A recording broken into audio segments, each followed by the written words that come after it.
I wonder how many casual atheists have actually thought through the fact that atheism implies that life ultimately is meaningless. Pretty much all of them, actually. Funny thing, even casual atheists tend to be more versed in philosophy than casual theists. This isn't actually news. It's BionicDance's YouTube channel.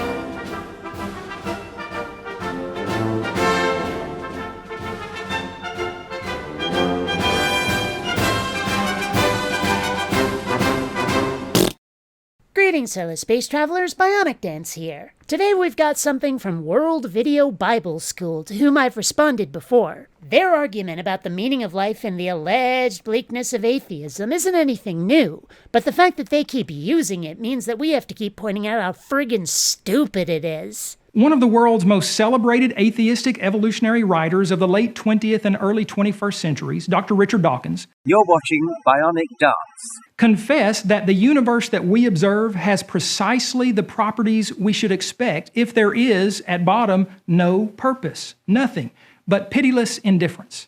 I love his framing. Richard Dawkins confessed. Not observed, not surmised. He confessed it, like it was some shameful aspect of atheism admitted reluctantly. And yet, it says in the quote on the screen that he's describing the universe we see, the evidence of observation and study. That's hardly an abashed confession unwillingly made. A few years later, Graham Lawton penned a one-page article titled, "What is the Meaning of Life?" What answer did this leading atheistic evolutionist give? Here was his heavy-hitting first line. The harsh answer is, it has none. Your life may feel like a big deal to you, he wrote, but it's actually a random blip of matter and energy in an uncaring and impersonal universe. Other than subjective feelings of meaning and importance, atheism implies we will never get objective data on the matter. Atheism simply fails to capture a true or higher meaning. In light of such valid but depressing confessions about atheism, I would simply like to point out two beautiful truths about theism, and specifically biblical theism. I would like to point something out. What did he just say? In light of such valid but depressing confessions about atheism, Right. Valid. The implication being that they've got a point. However, he says that these are, again, confessions about atheism. But you'll notice how he glosses over the basis for those conclusions. Conclusions about the universe, mind you. About existence. About observed reality. But our biblical professor is about to tell us two alleged truths about his religion. Let's see whether those are based on observed reality. How do his premises match the data? first, a person can logically come to know that the God of the Bible exists.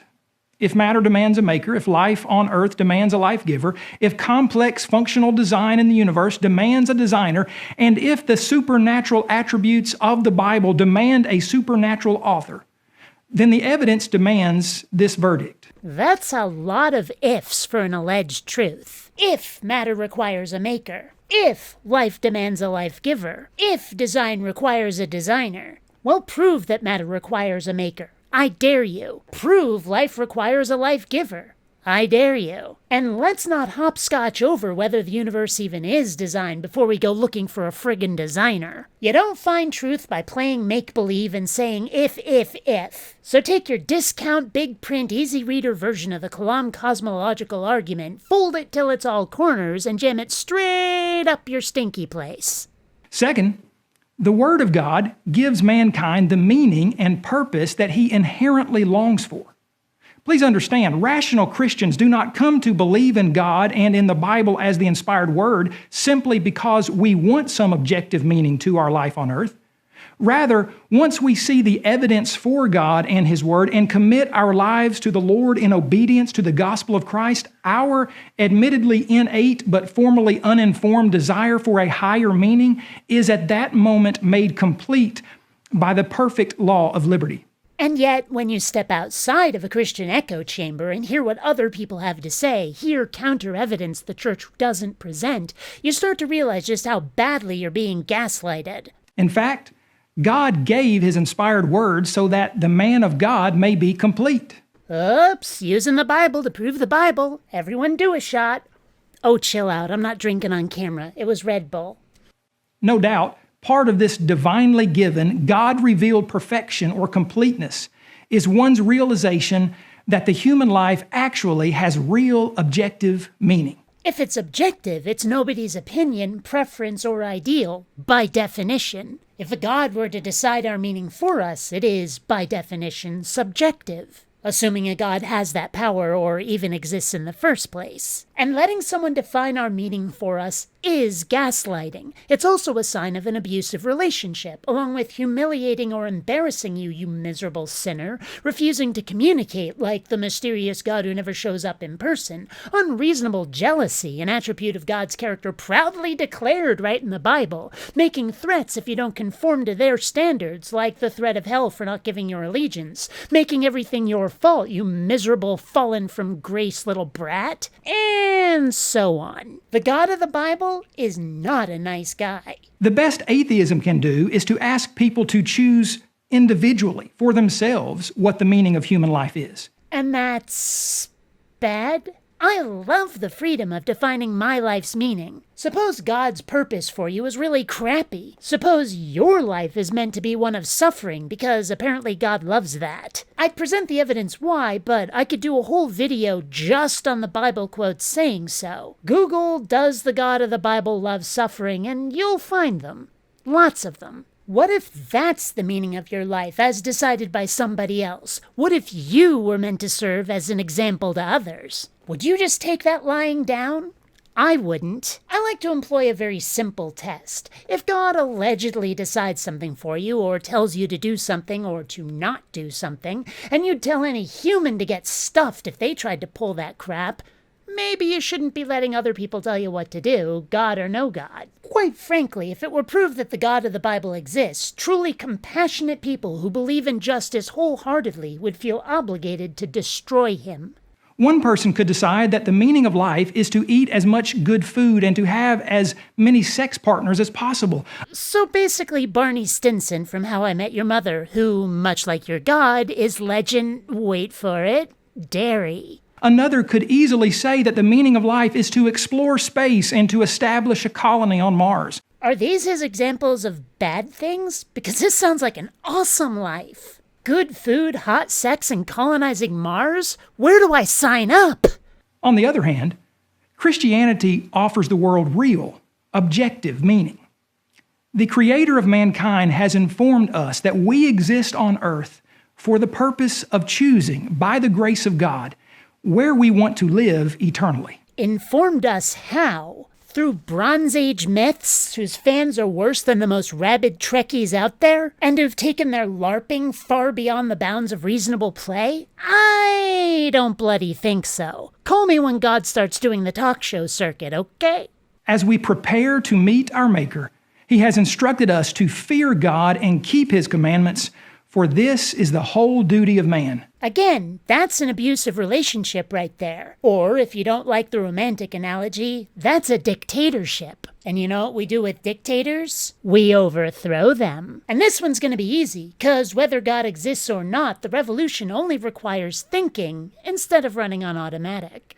Okay, I've taken the green screen down because what I'm about to do may well interfere with it. And what am I about to do? Something I haven't done in a very long time. You see, while I was making this video, a bunch of packages arrived. And so it's time for an unboxing video. Believe it or not, like a year or two ago, I used to do unboxing videos all the time because for some reason you evil geniuses kept sending me stuff and, well, truth is I started feeling a little weird about it. They were some of my most watched videos, but it's not my usual content and I started to feel a bit like a freeloader, and so I tried to move them to my secondary channel, but nobody watched, and, well, the whole idea just sort of petered out. I don't know, if you want to see me keep doing unboxing videos, let me know in the comments.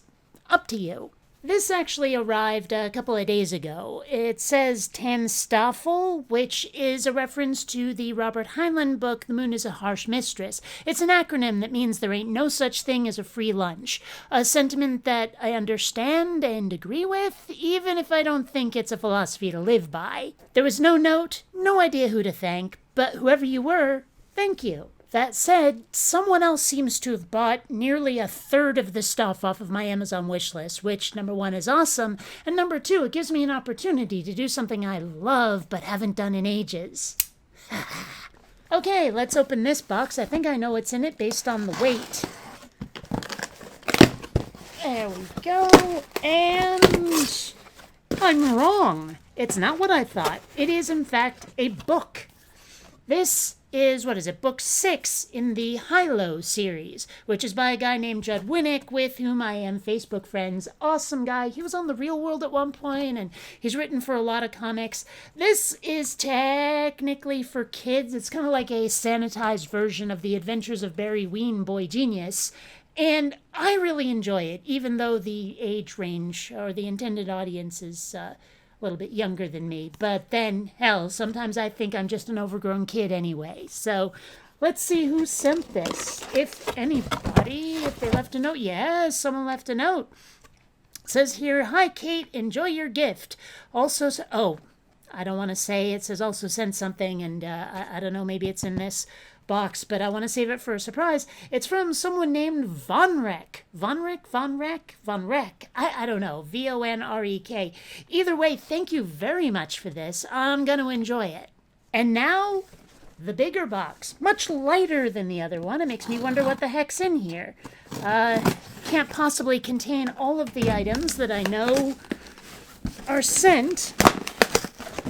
Look at me all ripping with this box here.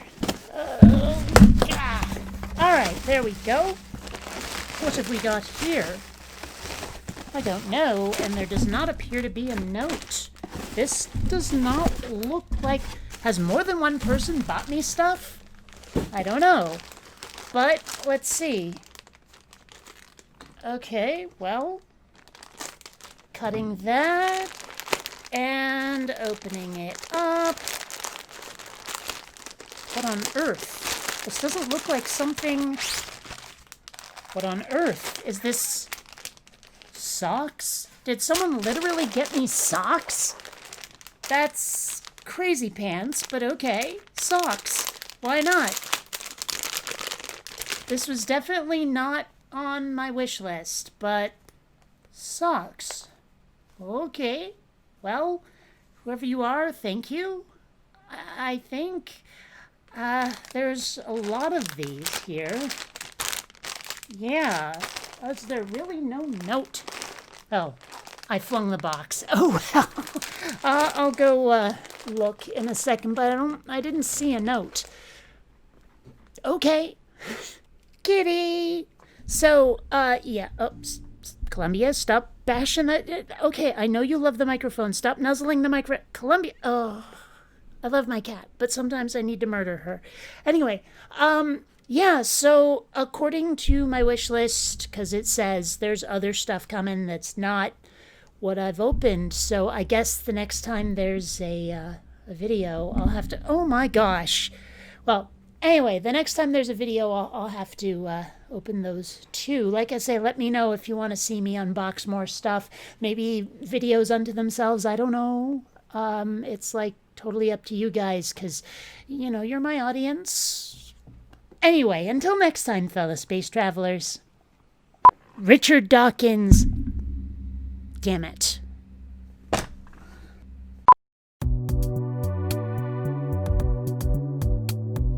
Attention citizens. Failure to contribute will result in suspended oxygen privileges. Attention citizens. Failure to contribute will result in suspended oxygen privileges. Attention citizens.